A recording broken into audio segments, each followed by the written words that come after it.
ये 1990 की बात है जब दुबई एक रेगिस्तान की शक्ल में था, जहां पर हद से ज्यादा गर्मी, हर तरफ फैला हुआ सहरा और पानी का नामो निशान तक नहीं था। वो शहर जो आजकल बाकी दुनिया के सारे शहरों से बहुत आगे निकल चुका है, जहां आजकल हर तरफ कारपेट रोड्स के साथ साथ बहुत ही लंबे और ऊंचे ब्रिजेस बन रहे हैं, जहां हर तरफ आपको लंबे लंबे कैनाल्स और फाउंटेन्स देखने को मिलेंगे। जहां सहरा था वहां आज लंबी लंबी इमारतें, शॉपिंग मॉल्स, महंगे तरीन 5 to 7 स्टार होटल्स और उड़ता हुआ एक रेस्टोरेंट भी। आप ये सब सुन के हैरान होंगे। इंजीनियर का मानना था कि रेत के ऊपर कुछ भी बिल्डिंग बनाना बहुत ज्यादा मुश्किल काम है। वहाँ दुबई ने सबसे लंबी बिल्डिंग बुर्ज खलीफा बना के दुनिया को हैरान कर दिखाया। दुबई में पुलिस, जिसको हम शुरता कहते हैं, वो निसान पेट्रोल, लैम्बोर्गिनी और फेरारी में पेट्रोलिंग करते रोड पे आपको नजर आएंगे। बहुत सारे लोग ये समझते हैं कि दुबई की जीडीपी की ग्रोथ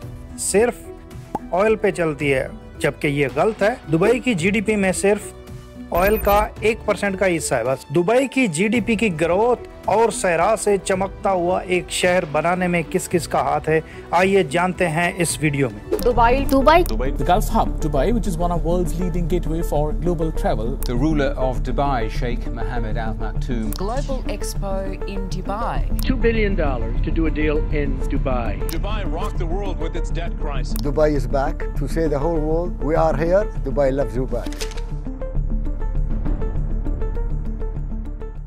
दुबई मुत्तहिदा अरब इमारात मतलब यूएई, यूनाइटेड अरब इमिरेट्स का सबसे महंगा तरीन सिटी है। यूएई की 7 स्टेट्स हैं, जिसमें से एक दुबई है।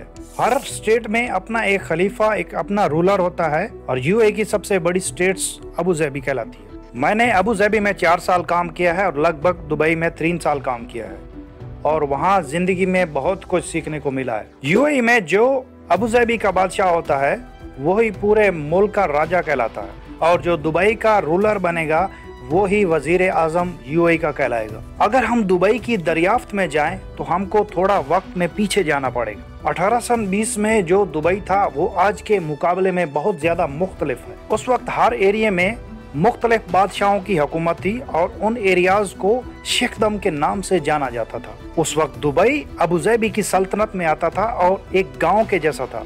शेख मखतूम ने 1833 में इसको अबू धाबी से अलग करके अपनी अलहदा रियासत कायम की और खास इन्हीं को ही दुबई का बानी माना जाता है। जो दुबई के रूलर हैं अभी वो मखतूम खानदान से सबका ताल्लुक है, जो अब भी दुबई के रूलर हैं इस टाइम। मौजूदा रूलर शेख मोहम्मद बिन राशिद अल मखतूम दुबई को ऊंचाइयों में ले जाने में सबसे ज्यादा अहम किरदार है उनका भी। उस वक्त की बात करें तो दुबई में मोतियों का कारोबार यानी पर्ल का बिजनेस सबसे ज्यादा था, जिसमें बहुत सारे लोग उस वक्त के समुंदर में जाके मोती तलाश करके उनको बेच के अपने रोजमर्रा जिंदगी का गुजर बसर करते थे। 1958 में जब शेख राशिद बिन सईद दुबई के नए रूलर बने तो दुबई तरक्की की नई राहें उन्होंने हमवार की। शेख राशिद बिन सईद जब यूरोप तशरीफ ले गए तो वहाँ के निजाम और इंफ्रास्ट्रक्चर को तरक्की से बहुत ज्यादा मुतासिर हुए। सेम स्ट्रक्चर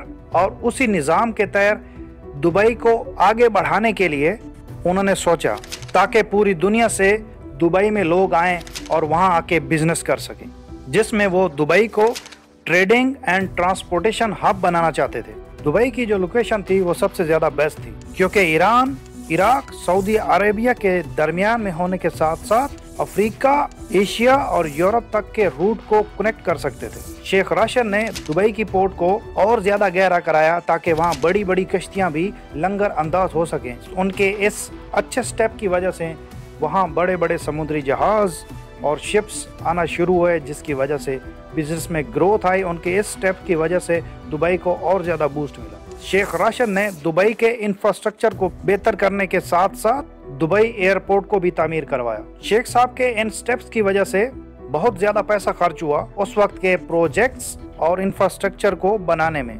1966 में जब दुबई से ऑयल निकलता है, जबकि वो ज्यादा मिकदार में नहीं निकलता, साथ साथ के दूसरे ममालिक में उसकी मिकदार और ज्यादा होती है। शेख साहब उस ऑयल से आने वाली इनकम को भी उसी इंफ्रास्ट्रक्चर और उस प्रोजेक्ट को बेहतर बनाने में भी लगा दे ताकि दुबई को और अच्छे से डेवलपमेंट किया जाए। शेख साहब ने उस वक्त कुछ लाइन कही थी जो कि आज तक यूएई में और अरब में बहुत ज्यादा मशहूर है। शेख साहब ने कहा था, मेरे दादा ऊंट की सवारी करते थे और मेरे बाप भी ऊंट की सवारी करेगा। मैं मर्सिडीज चलाता हूँ, मेरा बेटा लैंड रोवर चलाएगा और उसका बेटा भी लैंड रोवर चलाएगा, लेकिन हालात ऐसे होंगे फिर से वो वक्त आएगा और उनके बेटे ऊंट की सवारी करेंगे। ये उनकी एक खास लाइन्स है जो वहाँ मशहूर हैं। उस वक्त जो ब्रिटिश लोग थे वो वापस जा रहे थे, तो वहाँ के खित्ते में नए मुल्क बन रहे थे और उनको आज़ादी मिल रही थी। दिसंबर 1971 में बाकी सारी 7 रियासतें जिसमें दुबई भी शामिल थी, उनको मिला के एक नए मुल्क को बनाया जाता है जो कि आज यूनाइटेड अरब इमिरेट्स के नाम से जाना जाता है, जबकि रास अल खैमा 1972 में यूएई में शामिल हो जाता है। आपको इस बात का पता होगा, समुद्री जहाज को बहुत ज्यादा ऑयल की रिफिलिंग की जरूरत पड़ती है। उस वक्त में दुबई सबसे अच्छी लोकेशन थी रूट के हिसाब से, जो समुद्री जहाज वहां से रूट उनका निकलता था और वहां से आते जाते थे। और इस जरूरत को मद्देनजर रखते हुए शेख राशिद ने पोर्ट राशिद तामीर करवाया। इस पोर्ट की कामयाबी के बाद शेख राशिद ने एक और बंदरगाह 1979 में जबल अली बनवाया। जबल अली पोर्ट इस वक्त तक मिडल ईस्ट की सबसे बड़ी पोर्ट कहलाती है। इसके बाद शेख राशिद ने जबल अली पोर्ट को फ्री जोन बना दिया। जो भी वहां से बहरी जहाज गुजरेंगे उनको किसी किस्म का कोई भी टैक्स देने की जरूरत नहीं है, जिसमें पोर्ट ड्यूटी, एक्सपोर्ट ड्यूटी और मैन्युफैक्चरिंग ड्यूटी भी शामिल हो सकती है। और यही शेख राशिद का सबसे गेम चेंजर मूव था, जिसमें दुबई की जीडीपी की 24% इसी से आने लगा। शेख साहब के इसी फैसले की वजह से दुबई की तरक्की और डेवलपमेंट में और ज्यादा बूस्ट मिला। उस वक्त में कराची एयरपोर्ट पाकिस्तान में सबसे बड़ा एयरपोर्ट था। उसकी वजह उसकी खास स्ट्रेटेजिक लोकेशन थी। अमेरिकन एयरलाइंस, ब्रिटिश एयरवेज और बाकी सारी एयरलाइन सब पाकिस्तान से होके जाती थी और पाकिस्तान एयरलाइन उस वक्त में सबसे बड़ी एयरलाइन बन चुकी थी। यही चीज शेख राशिद दुबई की फेवर में अपनी लोकेशन को रख के इस्तेमाल करना चाहते थे। शेख राशिद साहब ने बहुत अच्छे रनवेज बनवाए ताकि हर किस्म के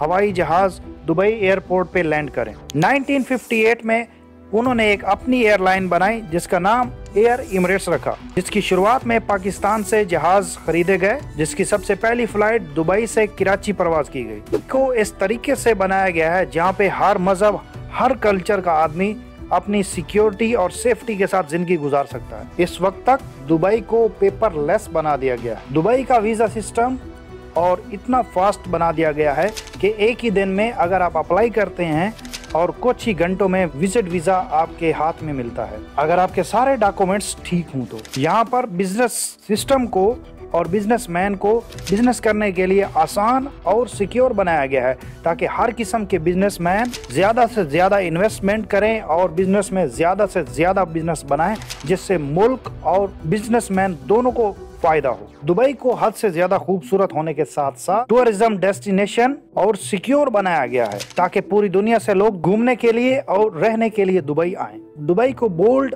और ग्लैमर बनाने के लिए 1999 में बुर्ज अल अरब को तमीर किया गया, जो कि दुनिया में सबसे ज्यादा बड़ा और लग्जरियस होटल है। 1990 में शेख राशिद साहब की वफात होती है और उनके बेटे शेख मोहम्मद बिन राशिद अल मखतूम दुबई के नए रूलर बनते हैं।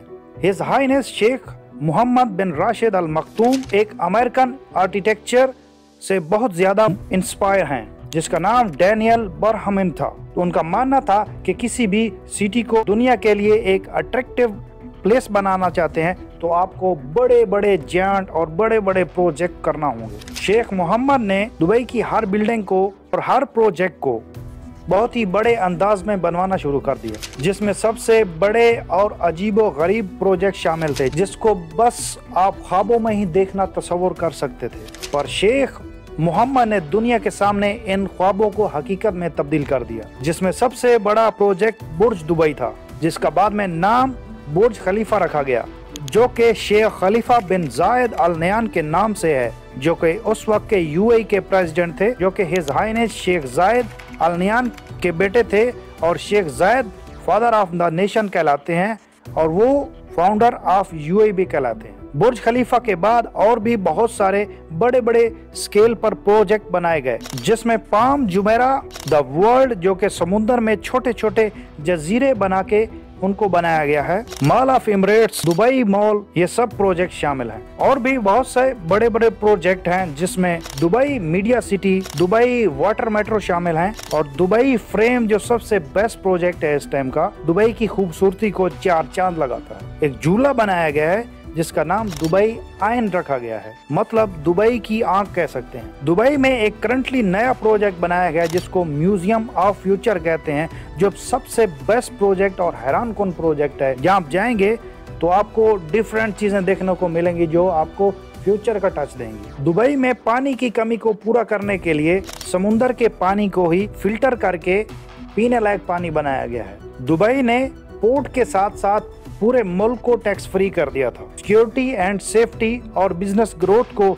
लेकर बड़े बड़े बिजनेसमैन ने अपने ऑफिस दुबई में शिफ्ट कर दिए, जिसकी वजह से विजिटर और जॉब हंटर और ज्यादा दुबई में आने लगे। दुबई की आबादी में 35 लाख लोग रहते हैं, जिसमें सिर्फ 3 लाख इमाराती शामिल हैं। दुबई में किसी को भी सिटीजन मिलना हद से ज्यादा मुश्किल है। आप ये समझ सकते हैं कि ना होने के बराबर है। अरबों के अलावा जो 1925 में दुबई में रहते थे, सिर्फ उनको ही शरीयत मिली हुई है। अगर कोई मर्द इमाराती औरत से शादी करता है तो उसे शरीयत नहीं मिलेगी, जबकि अगर कोई इमाराती मर्द किसी भी बाहर की औरत से शादी करता है तो उसमें इन कंडीशन में इस औरत को ही सिटीजनशिप मिलेगी। शादी के 7 या 10 साल के बाद, 7 साल में अगर बच्चे हैं और 10 साल के बाद अगर बच्चे नहीं हैं, इन कंडीशन में उस औरत को शरीयत मिलेगी अगर वो इमाराती से शादी करती है। हाँ, बस एक तरीका है, अगर कोई डॉक्टर्स,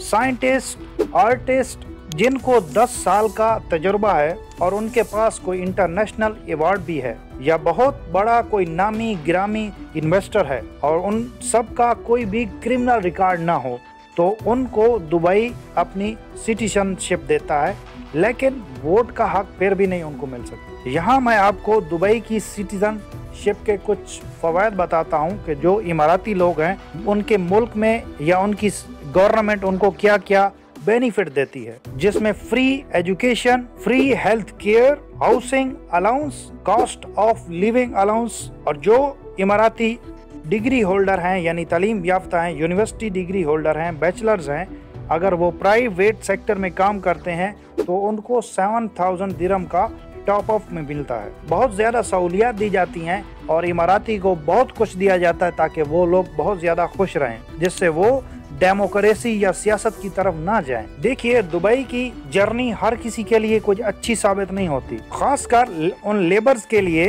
जिनका दुबई बनाने में सबसे ज्यादा अहम किरदार है। दुबई में काम करने के लिए लेबर सबसे ज्यादा इंडिया, पाकिस्तान, फिलीपीन, बांग्लादेश, श्रीलंका, ये इन मुबालिक से काम करने के लिए दुबई में लोग आते हैं। खासकर इनके लेबर कॉन्ट्रैक्ट्स और वर्किंग कंडीशंस अच्छे नहीं होते, बहुत कम सैलरी और वर्किंग आवर ज्यादा उनको करना पड़ता है और इनके एम्प्लॉयर इनको और ज्यादा मिसयूज करते हैं। दुबई गवर्नमेंट ने बहुत अच्छे लॉज बनाए हैं लेबर को प्रोटेक्शन के लिए, लेकिन फिर भी एम्प्लॉयर बचा के वर्कर से अपनी मर्जी से काम करवाते हैं। ये सब वर्कर दुबई हो या गल्फ के किसी भी मुल्क में एक कफाला सिस्टम के थ्रू आते हैं। वो इनको टिकट और वीजा प्रोवाइड करते हैं और रहने के लिए जगह भी मुहैया करते हैं। जो इनको अकोमोडेशन प्रोवाइड की जाती है वो बहुत ही कंजेस्टेड होती है, जिसमें बहुत ज्यादा लोग रहते हैं एक कमरे में, और खासकर इन सब लेबर वर्कर के पासपोर्ट कंपनी या एम्प्लॉयर अपने पास रख लेते हैं। 2 साल बाद छुट्टी के वक्त टिकट और पासपोर्ट इन लोगों को दिया जाता है।